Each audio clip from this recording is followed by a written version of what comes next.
The future isn't something we wait for, it's something we build. Welcome to Building Tomorrow with Fatima Ayegboka, where bold ideas meet real solutions.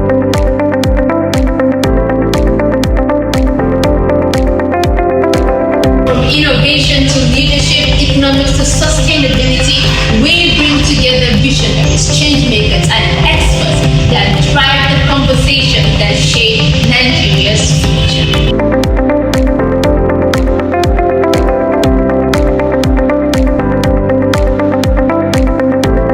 Are you ready to think big, act smart, and be part of something greater? Join the movement. Subscribe, watch, and let's build tomorrow today.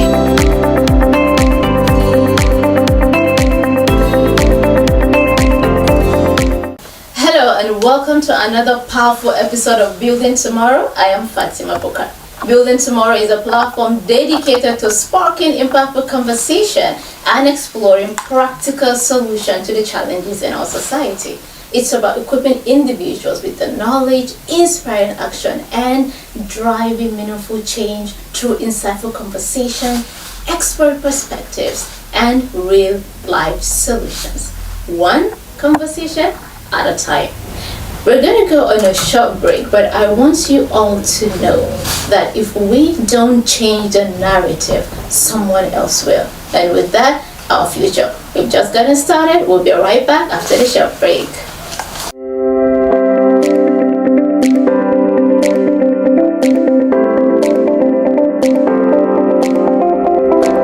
Welcome back to Building Tomorrow, where bold ideas meet real world impact.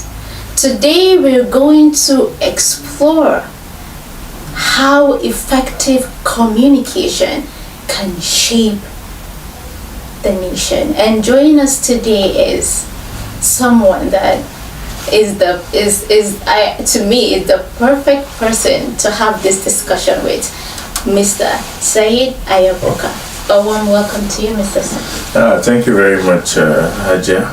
In both national and global stage, this is a topic that I feel is very important at this stage, right? So now, Mr. Shaheed, what does strategic communication truly mean? And in the context of nation building, beyond, press statements and PR, what does strategic communication truly mean?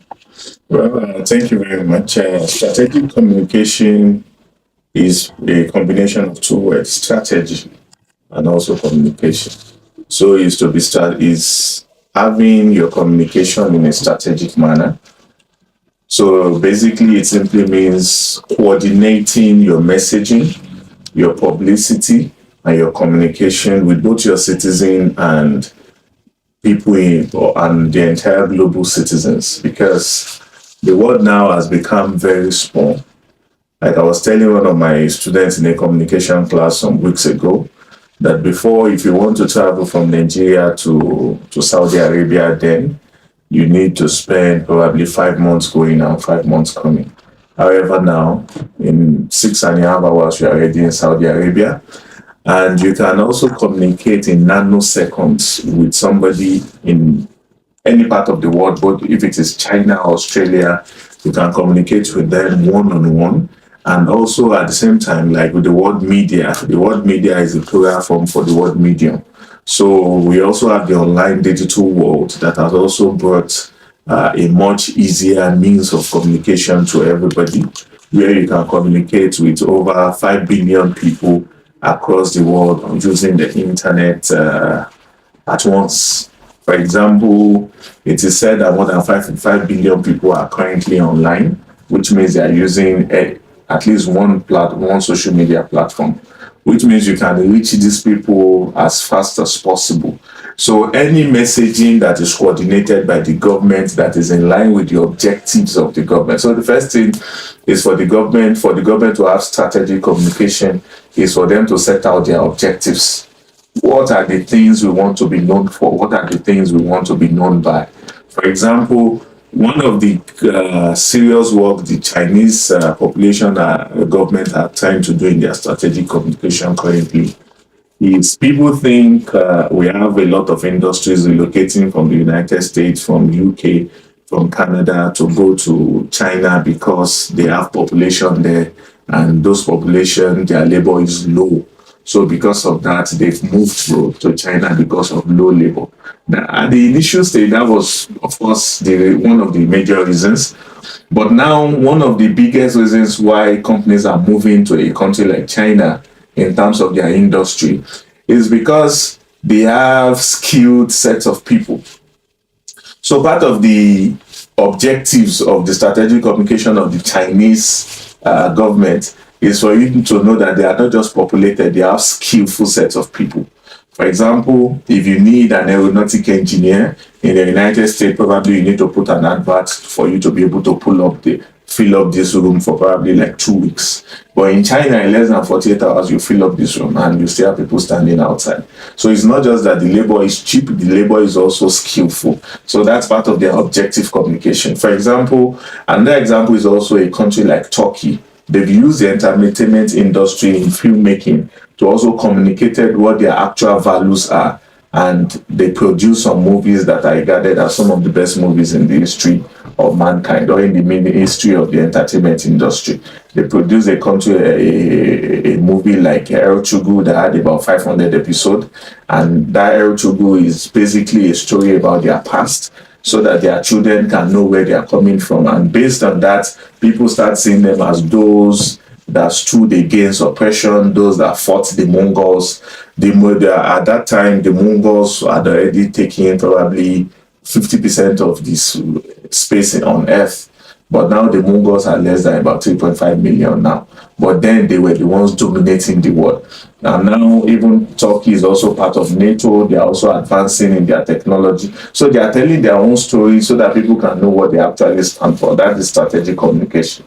So a country like our own country like Nigeria, we also now need to also, of course, Nigeria is populated. I was discussing with someone earlier today and I said, do you know Nigeria takes at least 2.8% of the population of the entire world?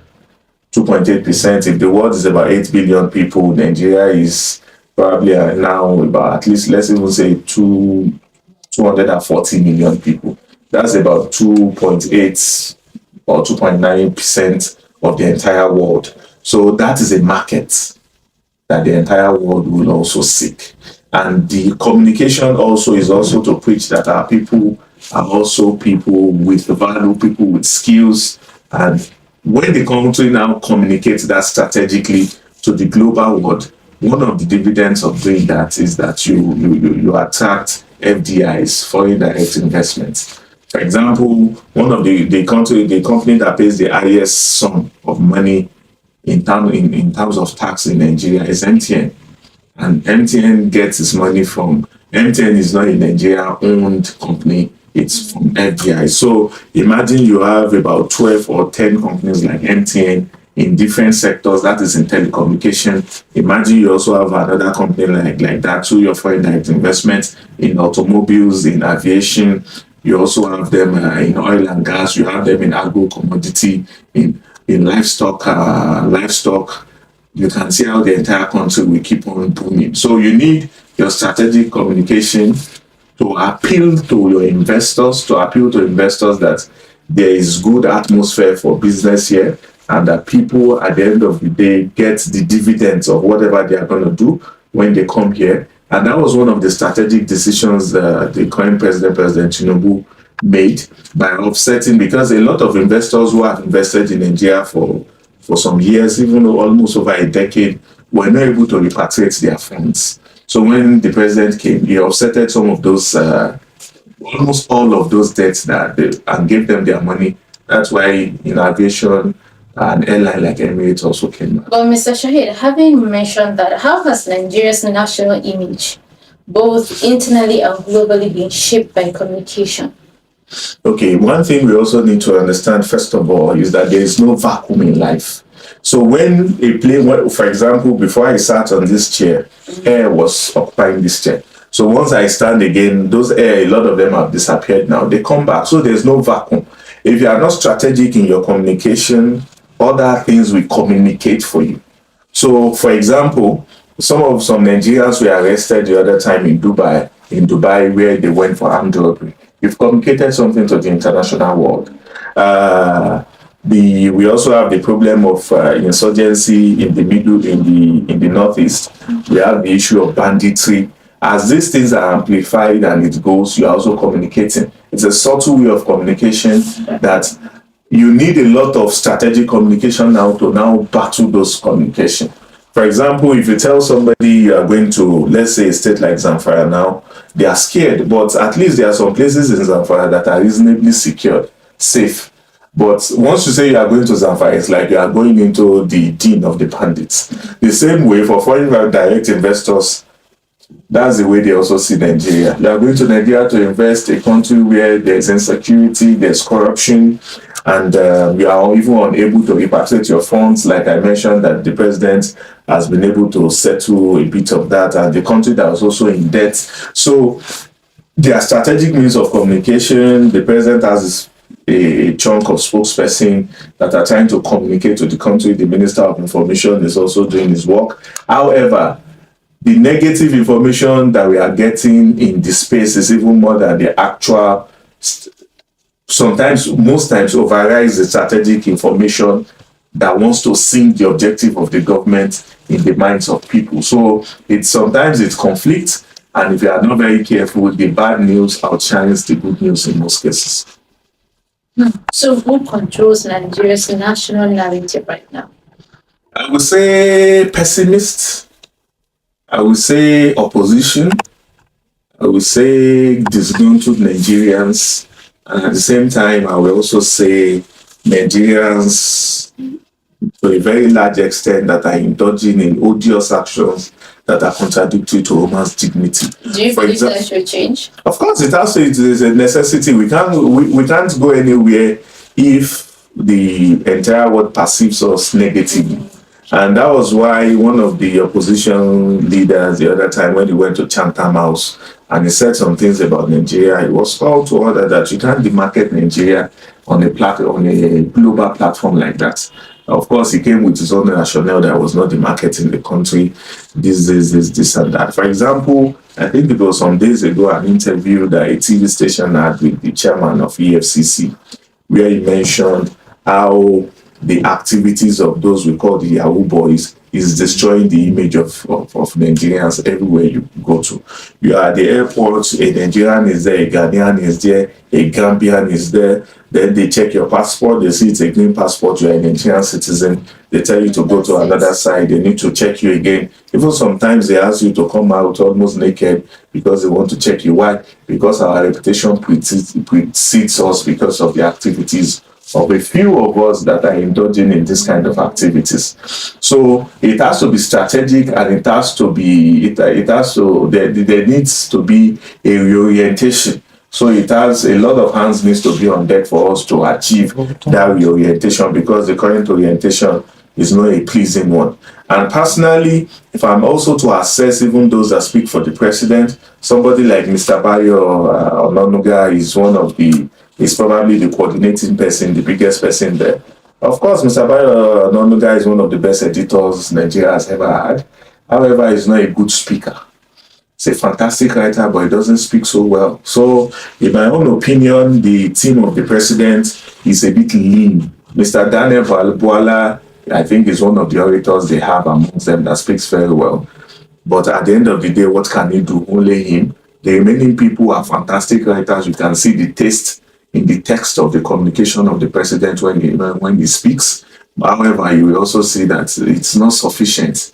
We need the National Orientation Agency to stand on its toes, and all its staff should be hands on deck to propel Nigeria on the global stage as a country that is ready to take investment, and that people are safe, and both their finances are safe, their investment are safe, and they themselves are also fiscally safe in this country. So what's the danger of uncoordinated messaging from leadership across different regions or sectors, like the people that you just mentioned now? Yeah, it's in logic. You have what you call conjunction. Conjunction is when you use and. So you and I and so person are working together. Once it becomes disjunctive, this person is doing his own, this person is doing his own, and there's lack of coordination. And that was why in the definition of strategic communication, one of the key words I mentioned there was coordinating, because it has to be coordinated. These are the agreed sets of objectives that we've agreed by ourselves that we want to push to the world that we are. If you find a country like Turkey, Turkey runs a 59 seconds advertisement on Al Jazeera, on BBC, on CNN. Why? Because they want to attract investors. So that is strategic communication. And of course, Nigeria, our democracy is still growing. So some people are unable to differentiate between aiding the party in government and aiding your country. So some people are already wired that any good news that come, even about Nigeria, must be opposed. For example, not long ago, it was said that even IMF removed Nigeria as one of the countries owing them, one of the debtors on their website. And of course, Nigeria had paid, I think, about $3.8 billion from our COVID loan funds then that was taken by former President Muhammadu Buhari. And we had just $30 million that was left as the interest we are supposed to pay for year 2025 that the country has not paid. People still started arguing that we've not paid our loans because all they expect from the country is negative news. So we must know that, of course, this affects the country on a macrocosm level. We must also acknowledge the fact that it affects us as individuals on a microcosm level. So Nigeria might be affected, but at the same time, individuals in the country, each of us also are also affected when we badmouth our country and when we speak ill of our country, and when we even speak as though we have also lost hope within the system. There are a long way, we've come a long way, but of course we need to also acknowledge that we have a long way to also go in making this country better. We really do have a long way to go indeed. I hope Mr. Shaheed has really communicated to our audience. We're going on a short break and we'll be right back.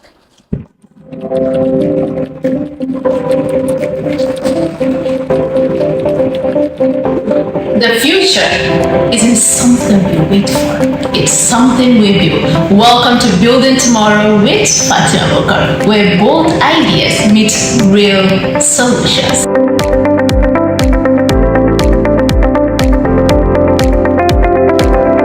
Innovation to leadership, economics to sustainability, we bring together visionaries, change makers, and experts that drive the conversation that shape Nigeria's future.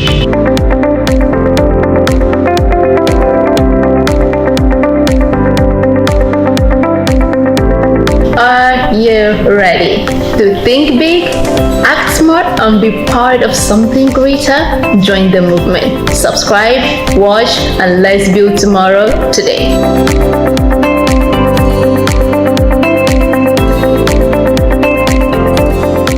Welcome back to Building Tomorrow, where bold ideas shape the future. Welcome back, Mr. Shaheed. Thank you very much, Mom. So now we're going into the future thinking segment. Like I have so many questions for you on this, on leadership and youth. Okay.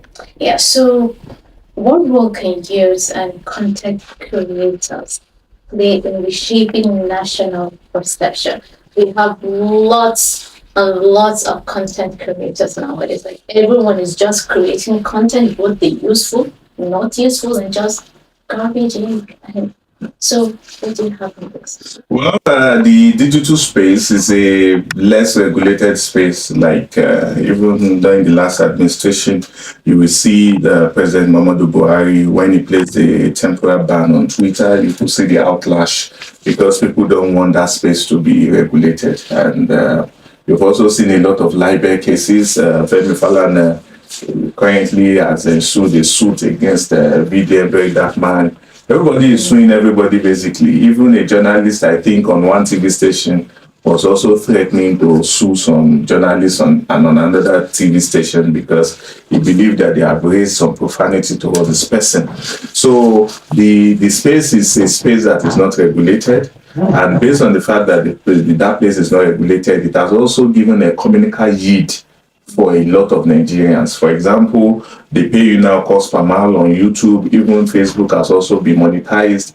All these platforms, TikToks, people who earn a lot of money from TikToks. And because of the fact that our exchange rate has also skyrocketed up. So once you change those money, you earn $2, $3, $4, $5,000. Once you change it to naira, you are speaking about millions that a normal civil servant would earn probably in the next 4 or 5 years. It's earned by somebody in a month.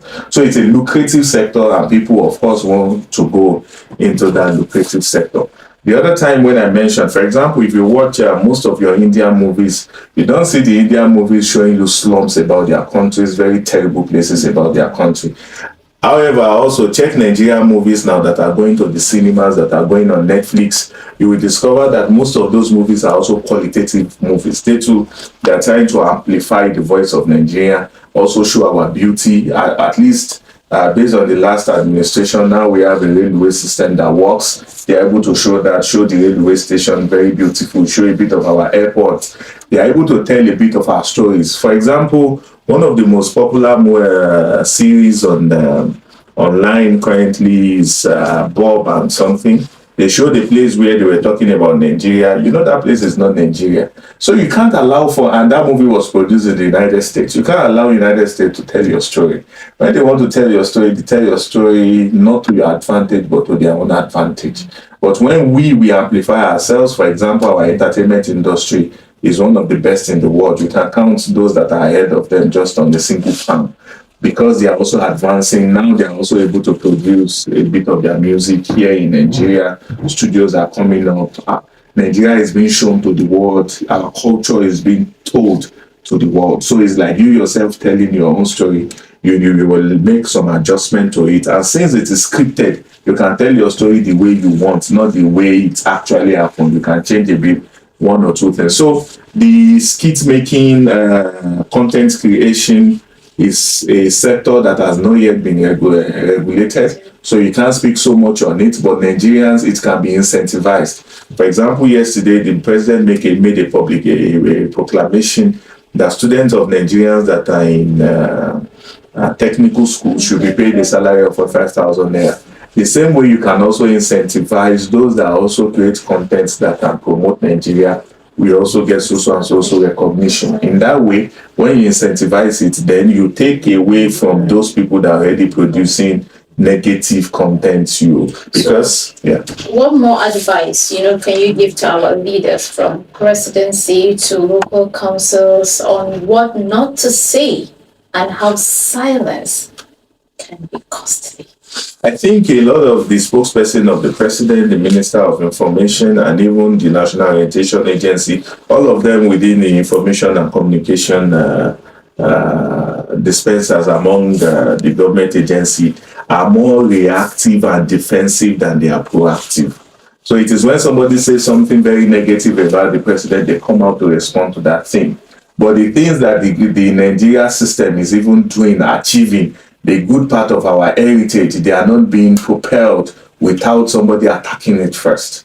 So which means that it is not a coordinated messaging. The publicity is also not coordinated, because you need to do these things like a run off the mill. It's something you should have what you are saying almost on daily basis, the messages you are putting out there. Not when somebody comes to attack, probably somebody from the opposition, somebody that does not like the face of the president comes to attack you, then you now defend all the time. When you are defending, you are not proactive. And when you are not proactive, you don't get the strategic communication, you will never be aligned with your objective. Because now it is your enemy that is running your pace for you. You are not the one deciding, okay, this is what I want to do, this is what I want to say, this is when we will say this, and this is how this is going to be. So they should stop being defensive. They should come out, explain the programs of the president, explain what is currently going on in Nigeria. Now the president has dissolved the leadership of NNPC. They brought in this new set of people. Let's know their qualification. Let's know who they are. Let's build up. Because this team that has also just been brought up is probably the best team any president can come up in the country. But we do not even know their profile. At least I know one of them that we met before he became this position. You know he's one of the best in the country when you interact with him. So how much do you sell yourself? And who are those that are also selling you? What is the quality of the sales that they are also selling? So stop being reactive, become more proactive. So now, if you had one message to push to every Nigerian for the next 6 months to build the nation, Mr. Shahid, what would it be? Well, I think what I would just tell us is we should be hopeful. There are a lot of things government won't do for us, but the private sector will sort them out for us. For example, before we used to depend on government for water. Now everybody has sorted out their own water problem. Almost everybody, except in very rural communities. Now also we've expected electricity, it's not working. Now those that have money are buying solar, buying, looking for other means of powering their houses. Currently, we are almost self-sufficient in terms of petroleum. Very soon, Bua, as a refinery, will also start in the production of palm oil, which means we will also stop importing that. Somebody like E-Money also just started his own rice mill. A lot of things we just keep getting better. Now we are self-sufficient, almost self-sufficient in terms of cement production. Things will get better. What I would just tell Nigerians, like you had this, you need to be prepared when those opportunities come. Stop wailing so much about the government, criticize the government, but personally yourself, go and prepare yourself to be indispensable when opportunity comes. I think it was Abraham Lincoln that said, when opportunity meets preparedness, people call it luck, but it is not luck. It is a result of serious hard work and dedication. So for Nigerians, you can criticize the government, but for your own self, personally, you need to go and prepare yourself so that you are indispensable. When opportunity comes, you are taking and you change the path of your family permanently. The acquisition of skills are never enough. Just keep on stacking those skills. The day somebody will need them, you will change the narrative of your family. So focus more on yourself. I talk about the government, but I focus on what I can do for myself. That is such a beautiful one.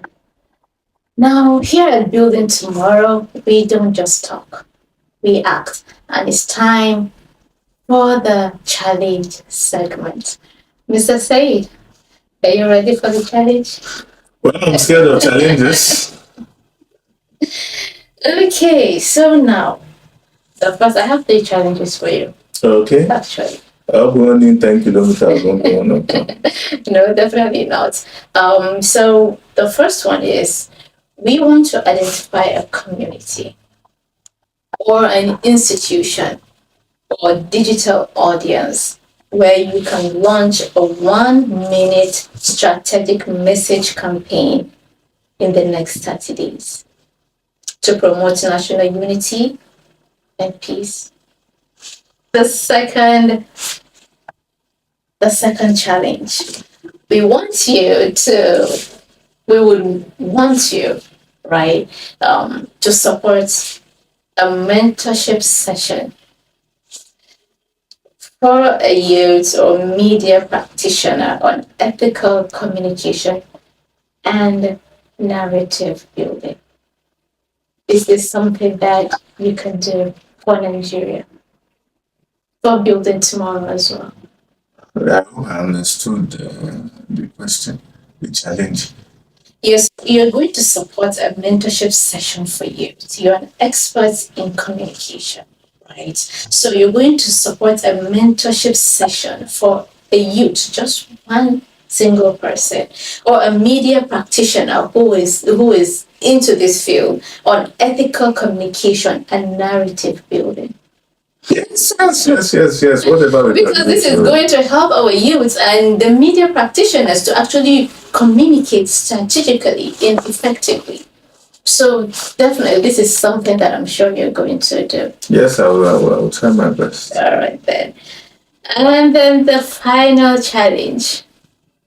Would you be willing to collaborate with us, Building Tomorrow, to host a national Reframe Nigeria campaign, where every citizen shares one thing they love and want to protect about our dear Nigeria?